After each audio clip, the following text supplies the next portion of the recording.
Wah seru banget, pasti nggak bisa lupa ya itu. Nggak akan pernah lupa seumur hidup. Didatengin polisi Iya. seumur-umur di negeri orang. Iya, baru pertama kali dalam seumur hidup Mau didatengin diulang? polisi. Jangan diulang. Iya, Oke. iya.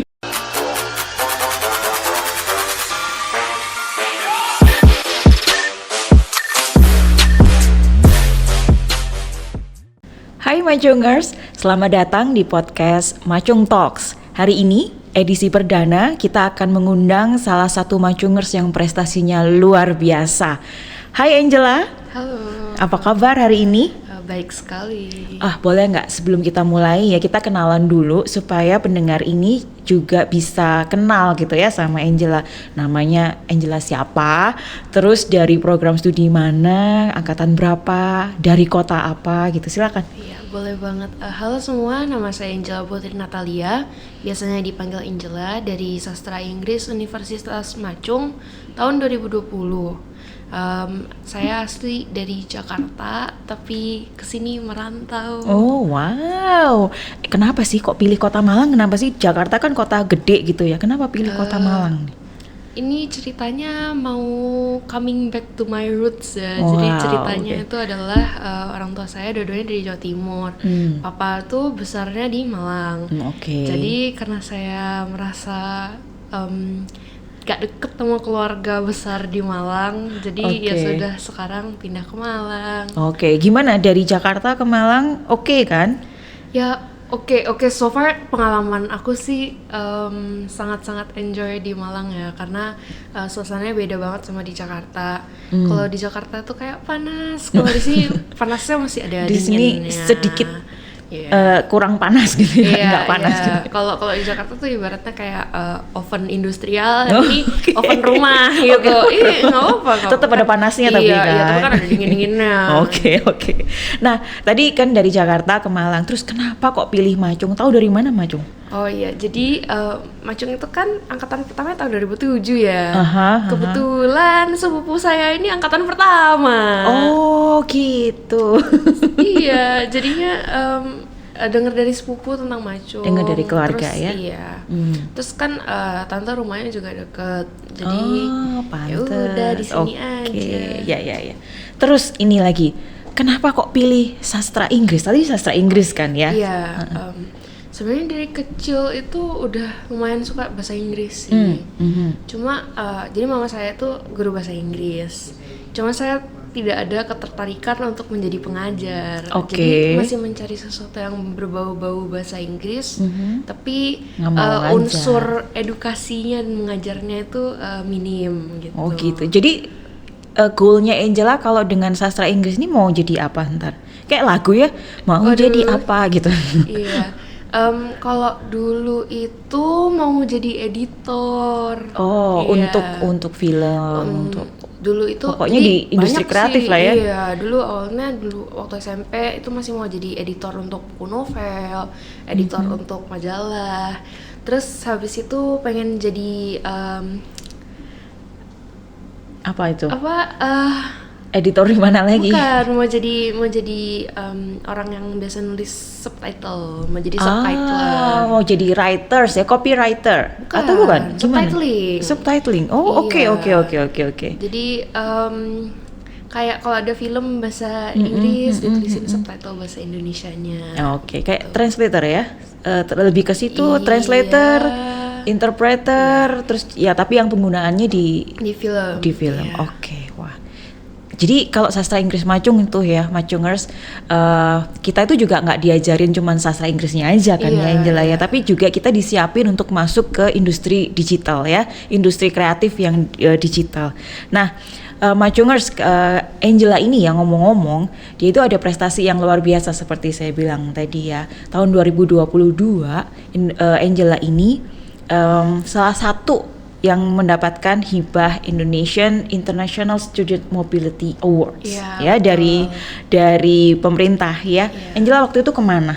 Waktu itu saya perginya ke Berlin. Ke Berlin ya. Emang pilih ke Jerman? Iya, memang pilihan pertama. Gitu ya, nggak dapat pilihan pertama. Nggak milih negara yang berbahasa Inggris malahan? Enggak. Kenapa gitu? Karena pertama sih lebih ke kendala dana ya. Karena kalau misalkan negara-negara yang berbahasa Inggris itu tes bahasa Inggrisnya lebih mahal. Misalkan IELTS waktu itu sekitar 3 juta. Terus kalau TOEFL waktu itu kayaknya sekitar 1,5 juta gitu. Saya masih cari yang tes bahasa Inggrisnya range-nya di bawah 1 juta. Nah, dapetnya Duolingo. Pakai Duolingo ya waktu itu ya. Bisa ya? Bisa. Tapi kebetulan kalau Duolingo itu nggak bisa dipakai untuk universitas-universitas di UK. Iya, dan cuma ada beberapa yang bisa dipakai di Amerika Serikat gitu. Dan kebetulan Berlin ini dia itu menawarkan program studi atau misalkan kayak mata kuliah gitu yang lumayan menarik karena berkaitan dengan media studies dan juga cultural studies. Dulu belajarnya itu ya selama 1 semester ya di sana ya. Belajarnya apa aja waktu itu mata kuliahnya, masih ingat nggak? Waktu itu belajar theater in Berlin. Tapi terus habis itu ada museums in Berlin. Nah itu dia kayak lebih ke fokus migrasi. Jadi museum-museum migrasi. Gitu. Tapi mata kuliahnya semua diajarkan dalam bahasa Inggris. Dalam bahasa Inggris ya. Nggak ada yang bahasa Jerman kan? Ada bahasa Jerman A1. Itu mata kuliah pilihan. I see. Jadi asik banget ya di Humboldt University. Iya, Humboldt di Berlin ya. Iya, di Berlin. Nah, Angela, kamu tadi kan ini ya ceritanya ke Jerman ya, ke Humboldt, ke Berlin ya. Itu ini pengalaman pertama Angela ke luar negeri atau bukan? Bukan kan kayaknya ya? Bukan. Kebetulan dulu udah pernah ikut winter camp. Selama berapa lama? Tapi cuma 2 minggu. Cuma 2 minggu. Yang lama ya baru ini ya, 1 semester ya. Nah, kira-kira ini ada nggak ya pengalaman-pengalaman unik begitu atau gimana ya? Kan 6 bulan tuh lama ya, 1 semester tuh lama di sana. Terus jauh dari rumah, jauh dari kampus gitu. Kira-kira apa aja sih penyesuaian diri yang harus dilakukan Angela gitu waktu di sana? Kalau misalkan penyesuaian diri yang paling berasa gitu ya. Itu mungkin cuacanya ya. Karena saya tuh dingin banget, yang kayak kalau misalkan keluar rumah nggak pakai sarung tangan atau nggak pakai lotion dulu, kulitnya tuh bener-bener bisa kering banget saking dinginnya, sampai pecah-pecah terus bisa berdarah. Gitu, sempet dulu sempet.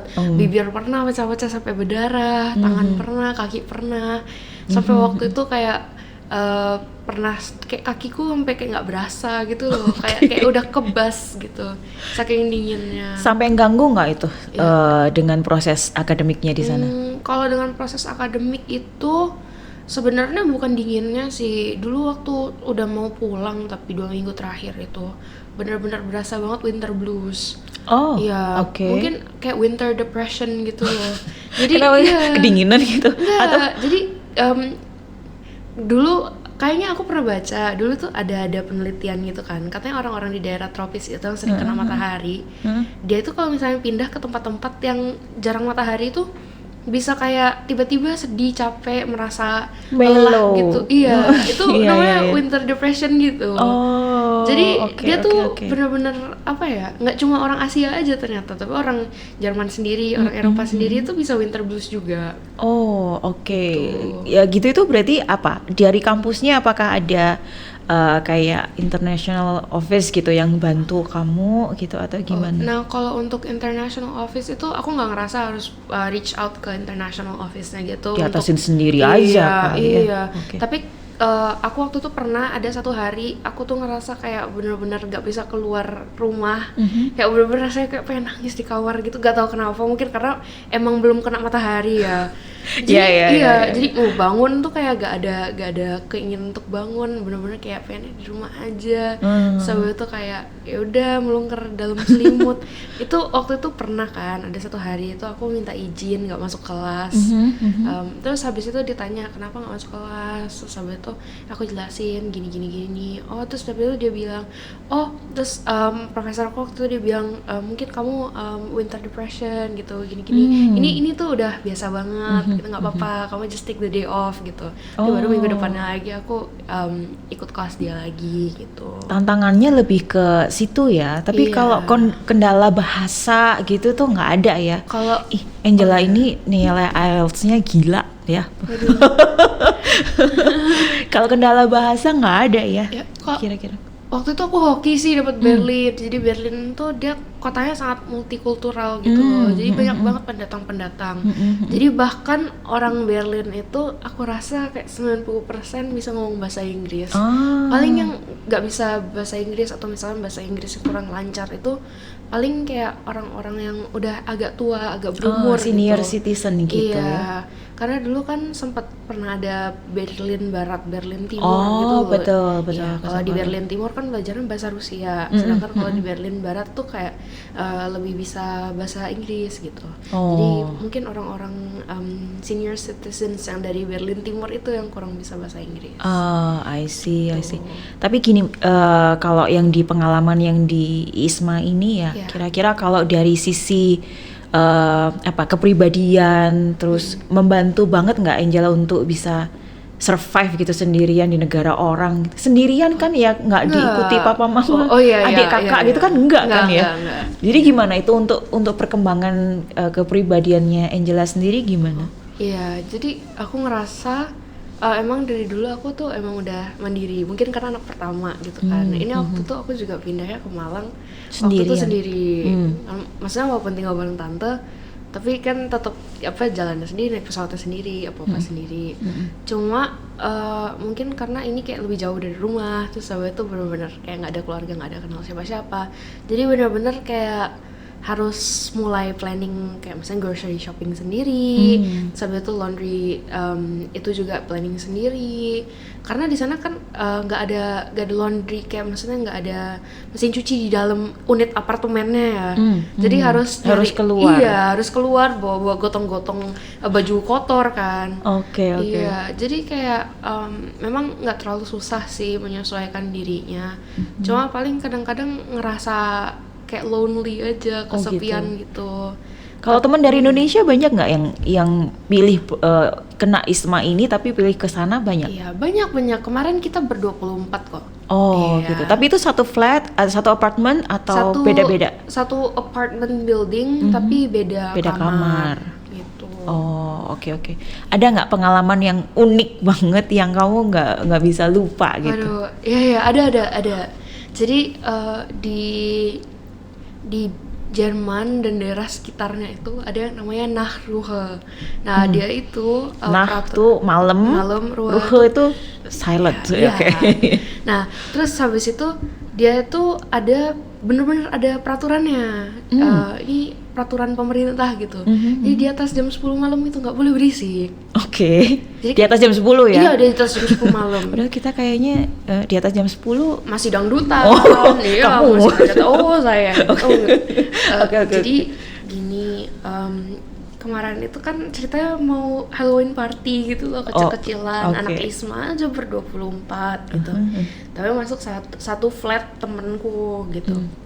Udah masuk flatnya main terus order kan, kalau udah terus order kan tanya seru banget. Iya, ya pacarnya di rumah ditinggalin gimana, sama itu dulu nanya-nanya udah punya mantan berapa gitu kan, seru kan, ketawa-ketawa gitu.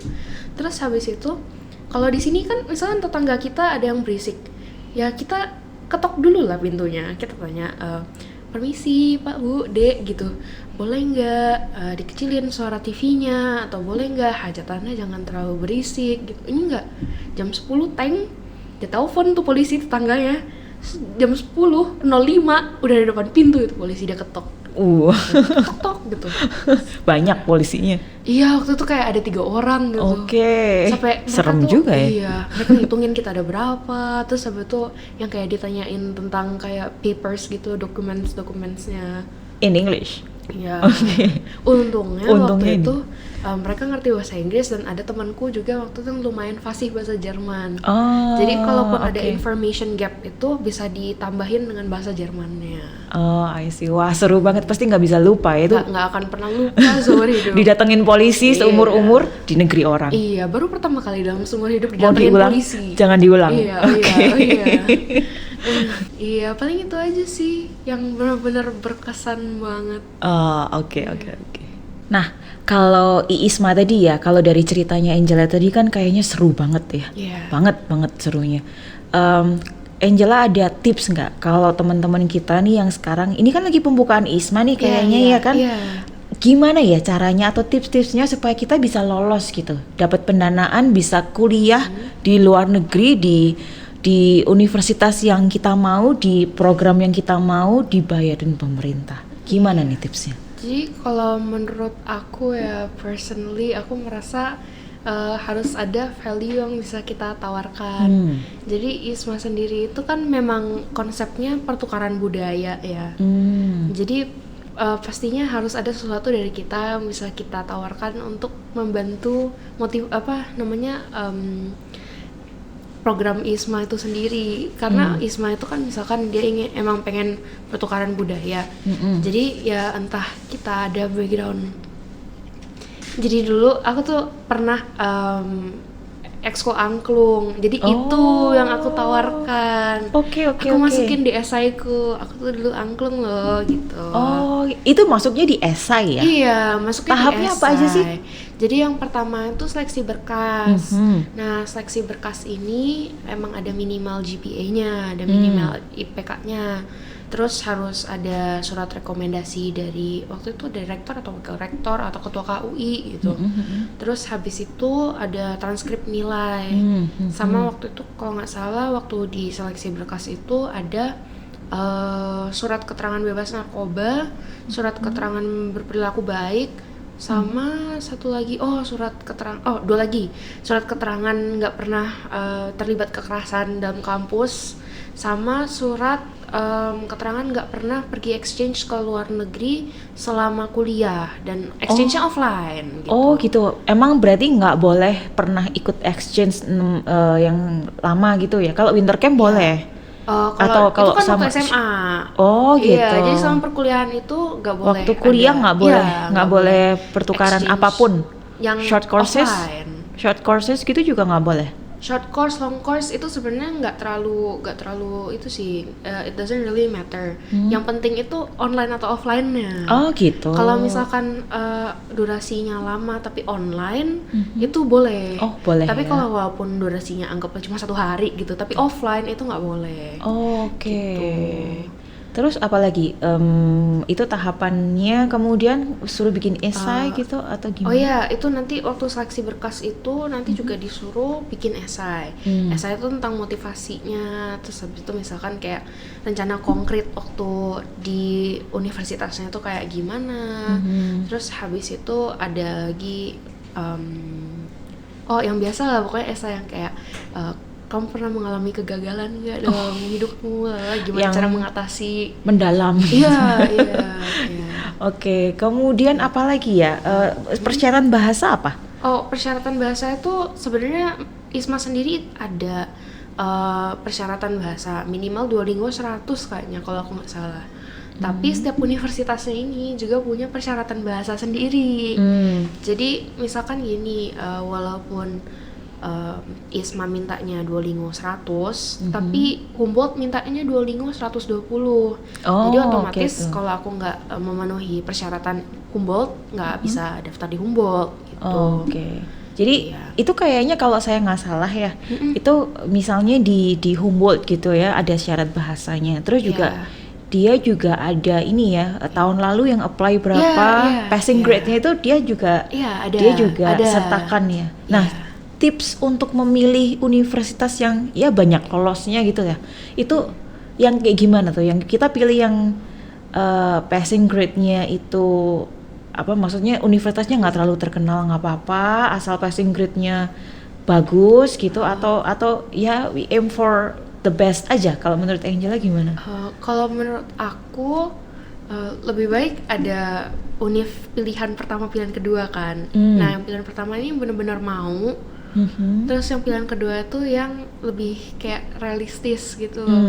Realistis itu disesuaikan sama GPA sama GPA dan bahasa juga hasil EPT kita, English Proficiency Test kita. Kalau pemilihan jurusan gimana?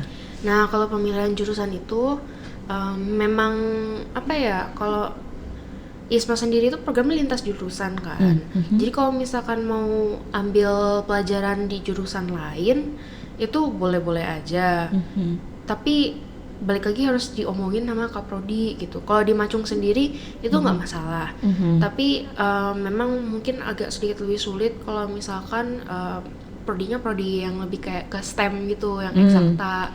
Kalau dari anak-anak yang non STEM ke STEM itu akan susah gitu ya, atau gimana? Dan sebaliknya juga. Dan sebaliknya. Iya, karena gini, kalau misalnya STEM dari non STEM ke STEM, kalau misalkan matematikanya pinter bisa gitu, ngerti nggak apa bisa, ya udah gas-gas aja. Biasanya non STEM ini kan lebih fleksibel kan, jadi bisa ditukar gitu nilainya. Tapi kalau misalkan dari program STEM ke non STEM, misalnya dia belajar engineering terus mau belajar media gitu misalnya. Ya, nah itu kadang nggak diakui nilainya, jadi dia ketemu ngulang lagi 1 semester. Gitu. Jadi memang sudah diwanti-wanti sama ketua pelaksana ISMA-nya waktu itu, kalau emang mau lulusnya tepat waktu, lebih baik ya yang linear aja ya sama prodinya di universitas asal ya. Tadi kan Angela sudah cerita gitu ya pengalamannya selama di Jerman kayak gimana gitu. Nah kalau menurut Angela sendiri, seberapa penting sih bahasa Inggris gitu ya? Ya tahu kalau di Jerman itu memang tadi Kak Angela bilang 90% penduduknya bisa berbahasa Inggris gitu. Tapi apakah cuman buat itu aja? Menurut Angela, how important English for you gitu? Menurut aku sih penting banget ya, karena from my own personal experience juga, bahasa Inggris itu membuka pintu-pintu yang kayaknya nggak bakal terbuka kalau misalkan aku nggak bisa bahasa Inggris. Misalnya? Gitu. Misalkan gini, anggaplah aku daftar ISMA ini, aku daftar ISMA ini kayak ya 95% modalnya cuma bahasa Inggris bagus gitu loh. Jadi gitu ya. Sedangkan 5% lainnya itu adalah pengetahuan linguistik dan literature aku dari kampus gitu. Jadi sebenarnya yang lebih kepake tuh bahasa Inggris. Dan in terms of learning ya, di kampusku yang di Berlin itu dia tuh lebih gampang karena kan bahasa Inggris ya, bahasa pengantarnya. Terus kan karena aku juga udah ya bahasa Inggrisnya lumayan oke gitu, jadi lebih gampang mencerna gitu apa yang diajarkan dibandingkan sama teman-teman aku yang lain. Nah misalkan anggaplah dia itu teknik sipil gitu, terus ikut ISMA yang bukan main apa ya, bukan majornya dia gitu. Jadi dia di kelas itu agak lebih susah untuk mengerti gitu. Literatur juga kayak misalnya textbook gitu kan juga banyak yang bahasa Inggris dan kayaknya memang lebih ini ya. Saya tuh pernah denger gitu ya, kalau kita lagi googling gitu ya, googling dalam bahasa Indonesia sama googling dalam bahasa Inggris itu kan hasilnya akan agak beda gitu. Agak beda dan lebih kaya gitu yang kalau kita googling dengan bahasa Inggris gitu ya. Jadi kepake di semua hal ya kira-kira ya Angela ya untuk bahasa Inggris itu. Nah kalau dalam hal ini pemilihan karir. Nah, pemilihan karir ini Angela kan sekarang semester berapa? Semester 7 mau ke 8. Semester 7 mau ke 8. Ini sekarang Angela ini juga sedang magang ya. Magang atau apa sih namanya? Magang ya. Magang di kantor urusan internasional di Universitas Macung. Namanya juga kantor urusan internasional ya kan? Jadi kepake ya. Iya, sangat-sangat kira-kira kepake. di kerjaannya Angela gimana bahasa Inggris itu? Jadi kalau di kerjaanku sendiri itu bahasa Inggris bisa dipakai untuk komunikasi dengan partner-partner luar. Jadi benar-benar sangat penting sekali gitu.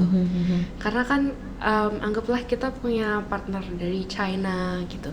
Tapi mereka nggak bisa ngomong bahasa Indonesia, aku juga nggak bisa ngomong bahasa Mandarin gitu. Nggak bisa selancar bahasa Inggris maksudnya. Kan kalau di Macung dapet itu bahasa Mandarin. Iya gimana? Jadi memang harus cari common ground. Nah common groundnya ini bahasa Inggris. Ya lingua francanya ya bahasa Inggris gitu. Iya. Jadi itu bisa membawa kamu malah menjelajah dunia. Asik deh. Membawa kita bisa menjelajah dunia. Jadi teman-teman yang misalnya masih galau gini, ada nggak tipsnya supaya mereka ini yang kepingin bisa melihat negara lain, bukan dunia lain ya, melihat negara lain begitu, kira-kira saya pilihan jurusannya mau apa ya gitu. Oh ya, sasing jaya. Oh enggak bercanda. Abis di training ya sama dosen. Jadi mungkin lebih ke apa ya? Sebenarnya semua tuh bisa dipakai untuk melihat dunia gitu.